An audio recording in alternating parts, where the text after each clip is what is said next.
One Punch Man, Chapter 99. I couldn't see, well, it's 99.2, or else people call it Chapter 100, but I couldn't see a different version of that. Or like a new name, so I'm seeing a lot of 99.2 revised, so I'm gonna call it. Shut up, okay, we get it, it's Dragon Ball! Sorry, it was pretty good though, right? Well, this was pretty good though. One Punch Man, Chapter 99.2. I'm gonna call this Heat Up still, because I don't really know what other name to call it, but whoa, okay. Good, very good. Chapter starts off with where we end off last time, with Phoenix Man having his like big transformation. Child Emperor kind of gets blasted back by it, and we don't see this transformation straight away, which I do quite like, to be honest, because I think it was this whole thing of obviously building up to seeing this like new form of Phoenix Man, and the whole point is obviously to turn, like, you know, the whole point of a story is to make you turn the pages, to make you want to read more, and I think in that small stage it does, because it's like, you know, we just see the speech bubbles, and like, I was turning the pages like, okay, I want to see the transformation, I want to see the new form, and it does a good job of that, I think, to start off with. And then obviously, his whole speech at the beginning as well, he's like, Child Emperor, you truly are an S-class hero through and through. I would not be this kind of person without you. I wouldn't be as strong as I am today without you. And I feel like this whole speech, obviously, like, we're starting to see more of him as a character, but obviously, it's obviously not there anymore.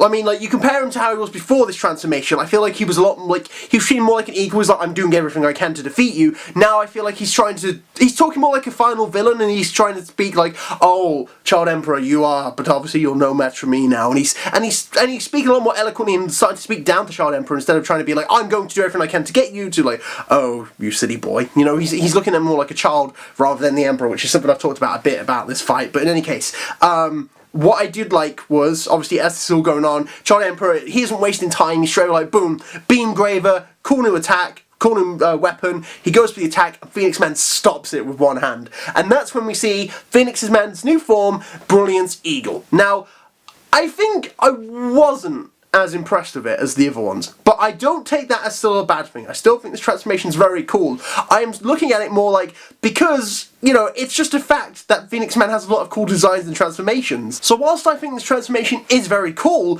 I think it didn't blow me back as much as the others, because I wasn't expecting other forms. But it is it's a great bit of art, of course. You know, whenever he does a double page, it's always good, isn't it? It's very good. And the first display of his new power boost is before he was barely making scratches in the armor of Brave Giant. Now, he just tore it off and off, no problem. Like, faster than Child Emperor could keep up. He was like, by the way, I'm taking this back now. And he took the arm back that's holding Wagonma. And just Child Emperor, I feel like that says a lot about the situation. Child Emperor, first of all, was like, shit. And like, rightfully so, he should be, but because also at the same time, like, you know, I felt like the water leaking on him, like, I think obviously it tries to add realism to like these crazy scenarios, but like, I think that was just to probably emphasize, like, you know, he's sweating, but that's really the kind of danger he's in. Like, that should be the real amount of sweat he's dealing with at this point, you know, because it's just that over the top insane, like the kind of opponent he's got at this point. And I do like how Child Emperor, he doesn't back down still, despite from this, because he still sees a chance to win, and I think that's great. I really do, because obviously, like, he's already starting to figure out stuff about Phoenix Man, like how he's like, oh, well, he must know about my time limiter and everything that's going on there, and he has a plan, but he's like, I have to thread the needle so many times, but if I can do it, I can still beat him. And I do like that despite all these, like, the massive odds of Phoenix Man, you know, he still hasn't given up, and I love that so much. It's so good. Like, it's just, you know, Child Emperor showing his hero side, and I always appreciate when they show the side of you, like, you know, we can't back down, because he recognises how dangerous of an opponent Phoenix Man is as well. Well, obviously for next abilities. And then they have that little exchange, which I do really like, to show that Child Emperor isn't giving up. So he's like, you know, he's like, I'm not going anywhere, and he thought, then Phoenix Man's like, I thought you'd be one of these people who would recognise when they have no chance of victory, and he goes, yeah, I am. So that's why I'm still here. I was like, that's a good line, that's a good comeback, I do really like that. And then Phoenix Man shows off his new ability, the Awakening King's Light. Now, I feel like if this was broken originally, how I read this, I'll say, this chapter, the first translation I read, ended at the bit of the Phoenix Man flashback, but we didn't see, so I didn't know everything that was going on. I was only like a few hours later, so people were raving about it, like, this chapter's amazing. I was like, it's good, it's just not like that amazing. But then, obviously I read the rest of the chapter, and oh boy. As this fight continues, we have seen his final ability, and like, Just how strong is he? Is he executive level is the question. And I can't really say that because we have seen very limited aspects of the executives. What we've seen is Goketsu, Elder Centipede, and Overgrown Rover. Overgrown Rover shook off Garo, who's already about dragon levels, attack like it was nothing. Goketsu demolished, like, with a single punch, like, half the stadium and a lot of the buildings behind it. And Elder Centipede was just a massive force of destruction. I don't know if Phoenix Man is that level, but I think he could be, at least a low tier one. I need to see more executives to make that call. But with the fact of the Awakening King's Light being able to bring people back from the dead and fight for him, he has zombies, and like, that was the last thing I expected, because at first I read it as King's Light, and then the moment Charlie went, wait, Awakening, I was like, he does say Awakening, and the Subterraneans come back. I was surprised at the different Subterraneans, because originally I thought they were supposed to be these little weaklings, which were shown in the first chapter, because I know obviously in the fantasy that, you know, there were these big hawking monsters, but quite a few of them were shown to be more like that from the fantasy, yet only, Saitama, when he fought the Subterranean King, he was just like this little guy with the sword, so maybe, I don't really know how strong they were, or are, or, because I thought the Subterranean King was demon level, but it doesn't matter in any case. In any case, one of my favourite touches about this chapter though was definitely Phoenix Man trying to explain his ability, where he's like, well, I really keep my reputation as a Phoenix up, because as you can see, my blinding light brings people back to life. I don't really get it either, the fact that like he's got this amazing ability, and it was just like one of my way of saying, don't think about it too much, just go with it. And I was like, okay, I got it. It was just a funny little touch as well. So Child Emperor is obviously in a real bad situation, because he's not only having to fight off against an army of undead subterraneans, but he's also having to hold everyone off with one arm as well. So like, he's throwing his swords about, like he's creating new weapons, and like, it's great to see him kind of in this situation. And you know, there are even opponents that are bigger among the subterraneans, like I said, than Brave Giant is, which says a lot. About like, well no it doesn't really, what are you saying, you idiot? So when Child Emperor is struggling, as Phoenix Man watches him struggle, he's like, oh yes, you're struggling and you're in such pain and terror, maybe you'll know what it's like to be stuck in a suit forever. And like, we see like a brief glimpse of Phoenix Man's backstory, and like, we're obviously not going to see any more of it, like, you know, the kind of treatment he got as an adult, and like as an actor, you know, like whoever was in charge obviously mistreated him, like he poured his drink on him as he was like, get out of here, bird brain, we don't need you anymore, and like just mistreated him that much. And I suppose, you know, monsters are bad, but I suppose it kind of gives an argument, you know, are humans the real monsters? Because of that kind of treatment led to Phoenix Man becoming this kind of person. If people treat each other better, then maybe this is kind of a message of One Punch Man too. I'd like to, and especially as we've learned that, you know, negative emotions lead to, like, you know, more powerful monsters. It depends on how negative the emotion is, you know, sudden growth, everything like that, like to natural monster growth.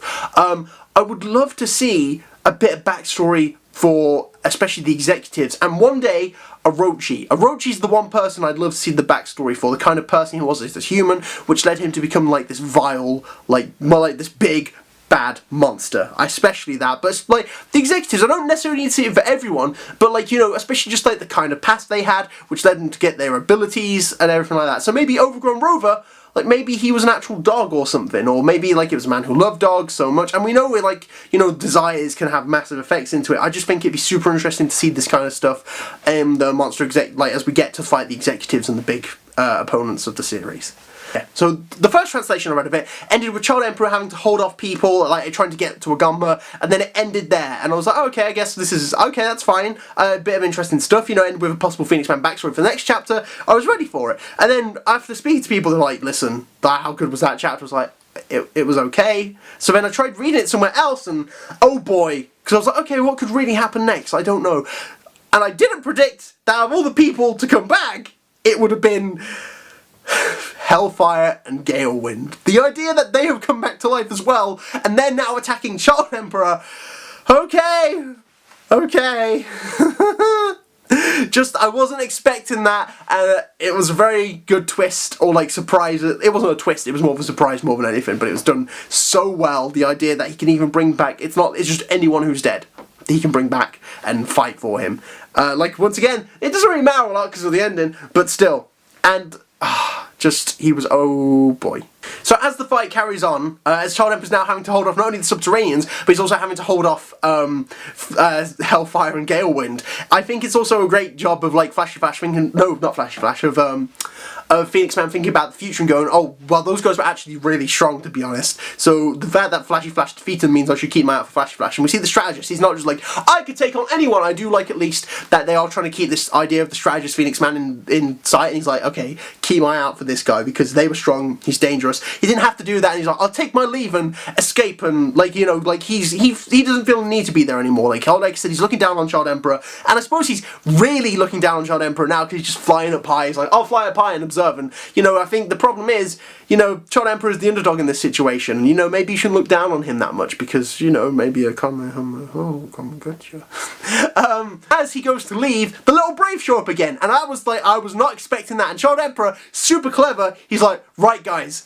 He's like, arm, turn back into a drill, and it does, and like transforms, and it pins Phoenix Man to the wall, and I like that, super clever. Whereas at the same time, he uses the little Braves to boot Wagama, stuck us football. Yes, football as I am English. I did not say soccer originally. Nope. Back to the review, Matt. Style straight back to Child Emperor, so they're already back at a situation like that before. And Child Emperor is on super low time, so he's kind of having to go, okay, I'm having to disregard everything else. 5 seconds left, full power, let's go. So the first, obviously, like, one thing I do really like is how, I wouldn't say they're as effective, of course, as they were alive, but even that, the fact is they have some speed and power left over, because, like, when Child Emperor goes to swipe at Galewind, and there's a moment you think he's got him, but then it turns out to be a Subterranean, Galewind goes in for another attack. I like that a lot. So they're not, I wouldn't say they're as powerful as they were when they were alive, but you know what? They're alright. So as it carries on, that Gigavolt Havoc move, it's not Gigavolt, that's Pokemon, no. It's, the Gigavolt Smash is amazing, but it's just great art, like all the rods come out and like disintegrate everything. It's even more powerful because it's underwater, of course, because water conducts electricity, and he's just, in his last 5 seconds, he's like, put all power into the arms and the thrusters, and that moment he flies up, shoots out the water. Beautiful art, like always. And then, like, the little Braves, they can transform too. And their arm style is a bit different, so they make another arm, right? And it looks a bit more like Cerberus, and maybe this means, like, he's got different forms or different ideas for a future Brave Giant, because I can imagine Brave Giant will make an appearance at some time after this art, quite a while away, but maybe, a significant, like, maybe he's going to work on, maybe instead of having to summon like 5 giant drills, maybe the little Braves will be there and they'll all combine into Brave Giant 2.0, which looks a bit more wilder, or maybe like as a booster for a future Brave Giant. I don't know, lots of ideas, but the side arm is different and it's got like this wild design, and as Phoenix Man is being pinned into the air, you just see like he's you just see those panels and they're so good. Just like when he gets the arm and like it's all shaded as it starts to combine. But one of my favourite little things as well is like how I like the new design of Brave Giant, but I didn't mind the old design as well. So the fact that he actually incorporated it, and when as he's flying up into the air and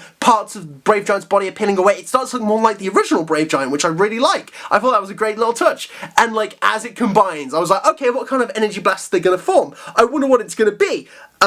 Well, I guessed an energy blast because I've been predicting it from the end. I was like, I imagine it'll be like a giant laser blast. The moment they went, I was like, it's just Dragon Ball. I'm quite a fan of Dragon Ball, so it really just blew me away, and I was just so excited for what was. I knew what was going to happen because literally the next panel when he goes full poof and he starts to charge the what is it? The Emperor Millennium Nova. Oh, okay, yeah, I guess it's that. I guess it's not a Kamehameha. Oh, and just. It was so good, because this whole thing has been so similar to Gohan vs. Cell, because it's not necessarily more like the fact of, you know, like there's an opponent that keeps coming back stronger from the near point of death, you know, and he keeps regenerating into new forms, new powers, and it's amazing, right? So, and like, I've been thinking this a bit, I was like, oh, well, maybe it's gonna have to be like a Cell moment where like they have to blow away like everything about him. I did not expect a literal like Dragon Ball moment where he charges up the attack and it's a massive blast up into the sky. That bit was insane and I loved it. It was so spin around, oh good. But still, even with all this going on, Child Emperor is still calculating other stuff. He's like, okay, I've got to make sure this doesn't hit the ground team because we need them alive as well. And then in that moment where Phoenix Man, I can absorb it! He transforms, and it's revealed that even with all his new powers, he can still use all his old powers too. So like he goes into his Falcon form, not his Falcon, his Hawk form, his Prominence Hawk form, and they just did such a good job with the Millennium Nova, right? When it just went boom, I was expecting something that size, but like nah. So that's Child Emperor, and then it's like that's the beam. It's just like massive, and it just blasts him back.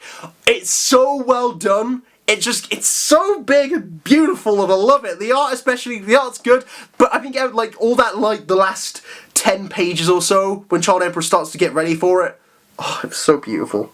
It was so good. And then just like as Phoenix Man slowly disintegrates in the beam, as it blasts, rockets through the association, destroys a big chunk of City Z above it, and it's just as it blasts into the air, one of the best little touches of detail. You see the moon in the background, it's still got the damage from when Saitama jumped off it, and it blasts up into space with Phoenix Man no more. Yeah. And as awesome as that all was, I think my actual favourite moment of the chapter was the very end, where the massive beam is launching out of the sky, launching into the sky, destroying Phoenix Man, destroying the city around it, as Poison just looks at his little knife compared to the beam and just goes, I think I should just go home. I think I should, I'm gonna go home. It was really funny. And like that's just like the great way to end it, because you get all this great action, and you know you got this build up for Child Emperor and everything, and like shows what Child Emperor can do, and it just ends with the classic One Punch Man comedy of just being like, just comparison, just be like, I don't think it's funny, and it does a good job, and it was great. It was really hype, that moment was, and I've been in a bit of a Dragon Ball mood as well recently, so I did really enjoy that. Honestly, I was trying to think of how like Child Emperor would get out of the situation. I did want Child Emperor to beat it, but like we've also talked about the possibilities of other stuff. But overall, like, you know, maybe like Drive Knight or Saitama or a Monster Executive shows up and beats him. But I'm actually really glad that Child Emperor did it on his own. He made it clear that this was his moment, his time to shine. And Child Emperor doesn't have to do well, first of all, he can't do anything else, but he's obviously made it very clear of how powerful he is, what he can do, and I respect that, and I did really like this. This fight was great overall. I think I would like to go back and read it as one big fight, because I suppose, because the fight restarted, it's gone on for quite a bit of time, and I have enjoyed it, but I would like to see, like, read it as, like, you know, one continuing fight instead, from when Child Emperor meets Phoenix Man to his, like, final blast. But yeah, good. But what did you guys think? Did you love it? Did you hate it? Did you just let me know? I can't speak words. Thank you all for watching. I hope you liked this review, but if you did, give it a like and subscribe if you want more, because I'm actually okay for time this time. What? Yeah, I'm sorry, I don't know, I'm tired as well. I'm sorry if I haven't seen as enthusiastic as I can be, but I'm tired and I got a bad leg and Christmas retail. Yeah! Thank you for watching though, I hope you have a good day, and I'll see you probably next year for One Punch Man. Have a good one. Goodbye. I'm still here after telling you so long.